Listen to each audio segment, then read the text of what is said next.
എല്ലാവർക്കും സ്വാഗതം. ഈ റിവ്യൂ ഇഷ്ടപ്പെടുവാണെങ്കിൽ ഒന്ന് ലൈക്ക് ചെയ്തും സബ്സ്ക്രൈബ് ചെയ്തും സപ്പോർട്ട് ചെയ്യണേ. അപ്പോൾ ആദർശ് നയനെ നിർബന്ധിച്ച് ഭക്ഷണം കഴിപ്പിച്ചുകൊണ്ടിരിക്കുകയാണ്. ഗർഭിണിയാണ്, അതുകൊണ്ട് വിളർച്ചയൊന്നും വരരുത്, അങ്ങനെ സംഭവിച്ചാൽ അമ്മ വന്ന് എന്നെ വഴക്ക് പറയുമെന്ന് പറഞ്ഞ് നിർബന്ധിച്ച് ഭക്ഷണം കഴിപ്പിച്ചുകൊണ്ടിരിക്കുമ്പോഴാണ് ഗോവിന്ദൻ്റെ കോൾ വരുന്നത്. ഫോൺ എടുത്ത് കഴിയുമ്പോൾ ഗോവിന്ദൻ പറയുന്നുണ്ട്, കനക ഇങ്ങനെ നവ്യെ കാണാനായിട്ട് പോയേക്കുവാണ്, അവൾക്ക് ഭയങ്കര വിഷമമായി. അഭി AN ജ്വല്ലറിയിൽ ജോലിക്ക് പോകുന്ന കാര്യം അറിഞ്ഞപ്പം അവനെ അവൾ വിളിച്ച് വിലക്കിയതാണ്. പക്ഷെ നവ്യ പറയുന്നത് പോലെ ചെയ്യുള്ളൂ എന്ന നിലപാടിലാണ് അവൻ. അതുകൊണ്ട് തന്നെ എല്ലാം തുറന്നു പറയാൻ വേണ്ടി അവൾ ഇവിടുന്ന് പോയിട്ടുണ്ട്. ബീച്ചിലേക്ക് വരാനാണ് നവ്യോട് പറഞ്ഞേക്കുന്നത്. ഇന്നിപ്പം എല്ലാം തുറന്നു പറയുന്ന ലക്ഷണമാണ് എന്നൊക്കെ ഗോവിന്ദൻ പറഞ്ഞു കഴിയുമ്പോഴേക്കും ആകെ ടെൻഷനാകുന്നു നയനയ്ക്ക്.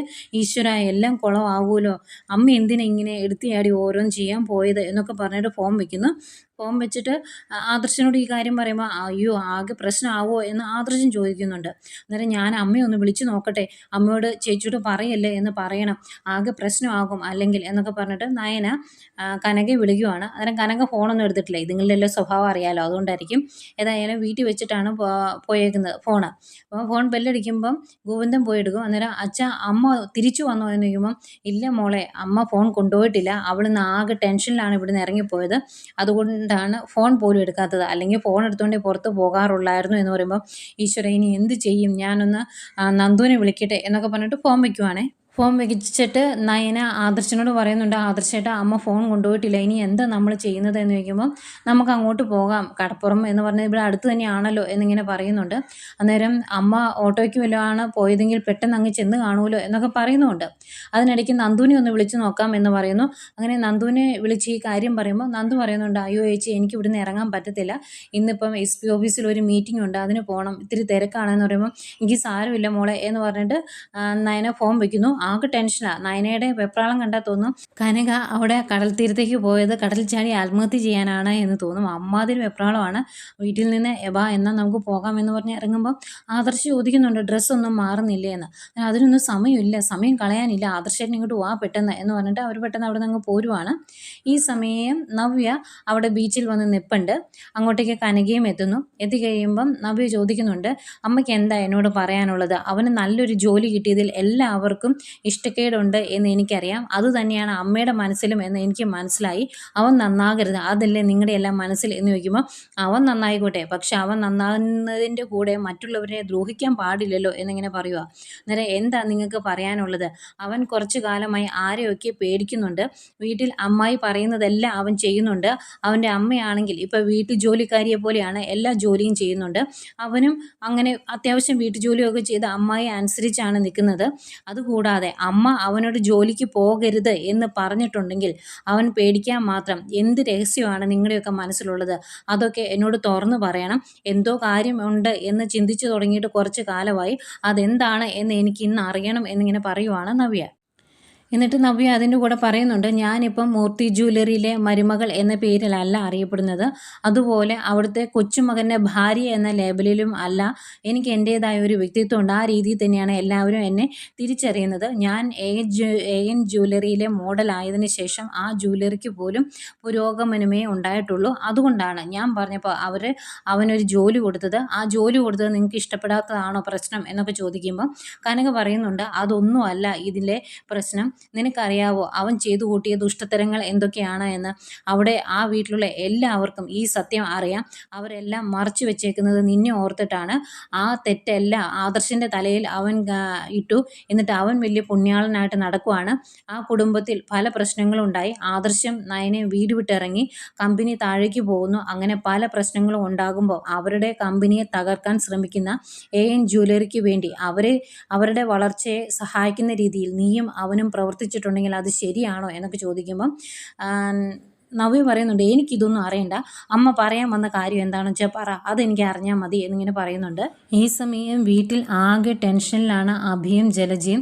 അവരിങ്ങനെ ടെൻഷൻ അടിച്ച് നിൽക്കുവാണ്. നവ്യനെ ഒന്ന് വിളിച്ചു നോക്കുക എന്ന് ജലജ പറയുമ്പോൾ അഭി പറയുന്നുണ്ട്, ഞാൻ വിളിക്കുകയില്ല, അവൾ എല്ലാം സത്യവും അറിഞ്ഞിട്ടാണ് നിൽക്കുന്നതെങ്കിൽ എന്നതായിരിക്കും തിരിച്ചു പറയുന്നത് എന്നറിയില്ല, അതുകൊണ്ട് ഞാൻ വിളിക്കുന്നില്ല എന്ന് പറയും. ഇവരിങ്ങനെ സംസാരിച്ചുകൊണ്ട് നിൽക്കുമ്പോഴാണ് അങ്ങോട്ട് ദേവയാനി വരുന്നത്. അന്നേരം ദേവയാനിയോട് ജലജ പറയുക, കനക വിളിച്ചിട്ട് നവ്യ പുറത്തു പോയി ഏട്ടത്തി എന്ന്. അന്നേരം അതിന് ഞാൻ എന്താ ചെയ്യേണ്ടത്, തലകുത്തി നിൽക്കണോ എന്ന് ചോദിക്കുവാണ് ദേവയാനി. അന്നേരം ജലജ പറയുന്നുണ്ട്, അതല്ല കാര്യം, ഇവനോട് AN ജ്വല്ലറിയിൽ ജോലിക്ക് പോകരുത് എന്ന് കനക പറഞ്ഞിരുന്നു, അത് പറ്റില്ല എന്ന് നവ്യ പറഞ്ഞു, അതുകൊണ്ടാണ് അവളെ കാണണമെന്ന് കനക പറഞ്ഞത്. ഇനിയിപ്പോൾ സത്യങ്ങളെല്ലാം വിളിച്ചു പറയുമോ എന്ന് അറിയത്തില്ല, ഇനിയിപ്പോൾ അതിൻ്റെ പേരിൽ എന്തൊക്കെ പ്രശ്നങ്ങൾ ഉണ്ടാകും എന്നും അറിയത്തില്ല എന്ന് പറയുമ്പം ദേവയാനി പറയുന്നുണ്ട്, അവർക്ക് ഇതെല്ലാം കണ്ടിട്ട് സഹിക്കാൻ മേലാതെ ആയി കാണും. എത്ര കാലമായി നീ ചെയ്ത തെറ്റ് എൻ്റെ മകൻ്റെ തലയിലിട്ട് നീ രക്ഷപ്പെടുന്നത്, അങ്ങനെ എല്ലാ സത്യങ്ങളും അവൾ അറിയുവാണെങ്കിൽ അങ്ങ് അറിയട്ടെ എന്ന് പറയുമ്പോഴേക്കും ആകെ ടെൻഷനോടെ അഭി പറയുക, അങ്ങനെ അവൾ അറിഞ്ഞിട്ടുണ്ടെങ്കിൽ അവളെ പിന്നെ എങ്ങനെയൊക്കെ പ്രതികരിക്കുമെന്ന് അറിയത്തില്ല അമ്മായി എന്ന്. അന്നേരം ദേവേനെ പറയും, ചിലപ്പോൾ നിന്നെ കൊല്ലുമായിരിക്കും, അത് ചെയ്യുവാണെങ്കിൽ അങ്ങ് ചെയ്യട്ടെ, അത്രയ്ക്ക് ദ്രോഹമല്ലേ നീയൊക്കെ ചെയ്ത് വെച്ചേക്കുന്നത് എന്ന് പറയുമ്പം ജലജ പറയുന്നുണ്ട്, അതല്ല ഏട്ടത്തി, ഇനിയിപ്പോൾ സത്യങ്ങളെല്ലാം അറിഞ്ഞു കഴിയുമ്പം അവൾ കുഞ്ഞിനെയും കൊന്ന് ആത്മഹത്യ ചെയ്യുമോ എന്ന് ഞങ്ങൾക്ക് പേടി എന്ന് പറയുവാണ്. അന്നേരം ദേവേനി പറയുന്നുണ്ട്, ഒരു സത്യവും ഒരുപാട് കാലം മറച്ചു വെക്കാനൊന്നും സാധിക്കത്തില്ല, അവൾ സത്യങ്ങൾ അറിയുവാണെങ്കിൽ അറിയട്ടെ, അത് ഒരുപാട് കാലം മൂടി വയ്ക്കാൻ സാധിക്കത്തില്ല. നീ ചെയ്ത എല്ലാ ദ്രോഹവും അറിഞ്ഞിട്ടും ഞങ്ങൾ അതെല്ലാം മറച്ചു വെച്ചത് നവ്യയ്ക്ക് വേണ്ടിയാണ്, നവ്യയ്ക്ക് ഒന്നും സംഭവിക്കരുത്, അവളുടെ ജീവിതം തകരരുത് എന്ന് കരുതിയാണ്. എന്നിട്ടും നീയൊക്കെ ചെയ്തത് എന്താണ് എന്ന് ഞങ്ങൾക്ക് നന്നായിട്ട് അറിയാം, അതുകൊണ്ട് അറിയുവാണെങ്കിൽ അറിയട്ടെ, പിന്നെ അതിൻ്റെ പേരിൽ ഈ കുടുംബത്തിൽ എന്തെങ്കിലും പ്രശ്നം ഉണ്ടായിട്ടുണ്ടെങ്കിൽ അതിൻ്റെ ഉത്തരവാദി നീയും നിൻ്റെ മകനും മാത്രമായിരിക്കുമെന്ന് ജലജയോടും പറയുന്നുണ്ട്. ഇത്രയും പറഞ്ഞിട്ട് ദേവയാനി അങ്ങ് പോയി കഴിയുമ്പം ജലജ പറയുവാണ്, ഈ ദുഷ്ട ഇവളാണ് ഇതിൻ്റെ എല്ലാം പിന്നിൽ, ഇവൾ തന്നെയായിരിക്കും കനകയെ ഇളക്കി വിട്ടത് എന്നൊക്കെ പറയുമ്പം ആകെ ദേഷ്യം വരുന്നുണ്ട് അബിക്ക്. പക്ഷെ പ്രതികരിക്കാൻ പറ്റത്തില്ലല്ലോ, അതുകൊണ്ട് ക്ഷമിച്ചിരിക്കുന്നു. പിന്നെയും കാണിക്കുന്നത് നവ്യയും കനകയും തന്നെയാണ്. നവ്യ പറയുന്നുണ്ട്, എനിക്ക് വേറെ ഒരു കാര്യവും അറിയണ്ട, അമ്മയുടെ മനസ്സിൽ എന്തോ ഉണ്ട് എന്ന് പറഞ്ഞു, ആ സത്യം അമ്മയ്ക്ക് തുറന്ന് പറയാൻ പറ്റുമെങ്കിൽ തുറന്ന് പറ എന്ന് പറയുന്നു.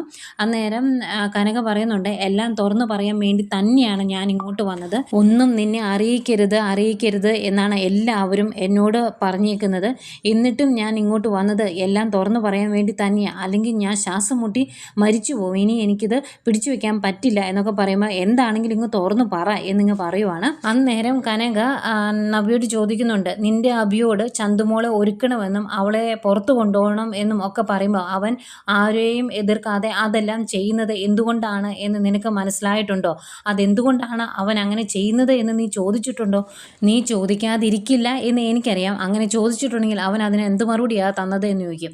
അന്നേരം നവ്യ പറയുന്നുണ്ട്, അവനും മൂർത്തി ജ്വല്ലറിയിലെ ട്രസ്റ്റിൽ അംഗമാണ്, അവൻ എല്ലാ കാര്യങ്ങളും അനുസരിച്ചില്ല എങ്കിൽ അവിടെ നിന്നും അവനെയും അവൻ്റെ അമ്മയും പുറത്താക്കും എന്നുള്ളൊരു പേടി അവനുണ്ട്, അതുകൊണ്ടാണ് അവൻ അതെല്ലാം അനുസരിക്കുന്നത് എന്ന് പറയുമ്പം കനക പറയും, അതുകൊണ്ടൊന്നും അല്ല അവൻ അതെല്ലാം അനുസരിക്കുന്നത്, സത്യം വേറെയാണ്, നീ ഇപ്പം തന്നെ പറഞ്ഞല്ലോ നിനക്ക് ആരുടെയും സഹായം വേണ്ട, നീ AN ജ്വല്ലറിയിലെ നല്ലൊരു മോഡലാണ്, അവനും ഇപ്പം നല്ലൊരു ജോലി അവിടെ കിട്ടുമെന്ന്, അങ്ങനെയാണെങ്കിൽ അനന്തപുരിയിലെ പണം വേണ്ടല്ലോ നിങ്ങൾക്ക് ജീവിക്കാൻ, പിന്നെ ഇതെല്ലാം അനുസരിക്കേണ്ട കാര്യം അവനുണ്ടോ എന്ന് ചോദിക്കുമ്പം നവ്യ പറയുന്നുണ്ട്, അത് ഞാൻ അവനോട് പറഞ്ഞായിരുന്നു, ഇനിയും അവനെ അടിമപ്പണി ചെയ്യിപ്പിക്കാൻ ആരെങ്കിലും ശ്രമിച്ചിട്ടുണ്ടെങ്കിൽ AN ജ്വല്ലറിയിൽ ജോലിക്ക് പോകണ്ട എന്ന് ആരെങ്കിലും പറഞ്ഞിട്ടുണ്ടെങ്കിൽ ആ വീട് വിട്ട് ഇറങ്ങാമെന്ന്, പക്ഷെ അവനായിരുന്നു അവിടുന്ന് ഇറങ്ങാൻ ബുദ്ധിമുട്ട്, അവന് വിഷമം എന്നൊക്കെ പറയുമ്പം കനക പറയുന്നുണ്ട്, അതൊന്നുമല്ല, അവൻ്റെ ഏക തുറുപ്പ് ചീട്ട് ഇപ്പം നീയാണ്, നീ കൂടെ ഉണ്ടെങ്കിൽ മാത്രമേ അവന് ഇനി പിടിച്ചു നിൽക്കാൻ പറ്റുള്ളൂ, നീയും കൂടി എതിരായി കഴിഞ്ഞാൽ അവൻ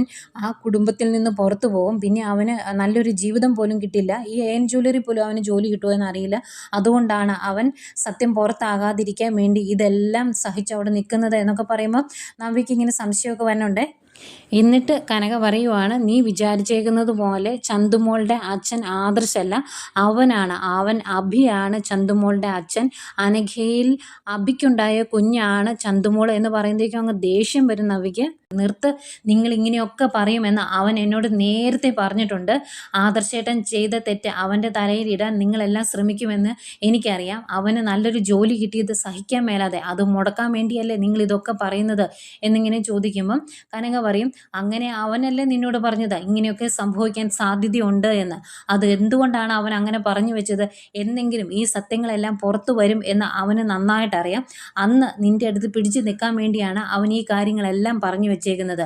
നവ്യമോളെ, നീ എവിടെ കൊണ്ട് ടെസ്റ്റ് ചെയ്താലും ചന്തുമോളുടെ അച്ഛൻ അവൻ തന്നെയായിരിക്കും എന്നിങ്ങ് പറയുമ്പോഴേക്കും അങ്ങ് വിശ്വസിക്കാൻ പറ്റുന്നില്ലേ നവ്യയ്ക്ക്.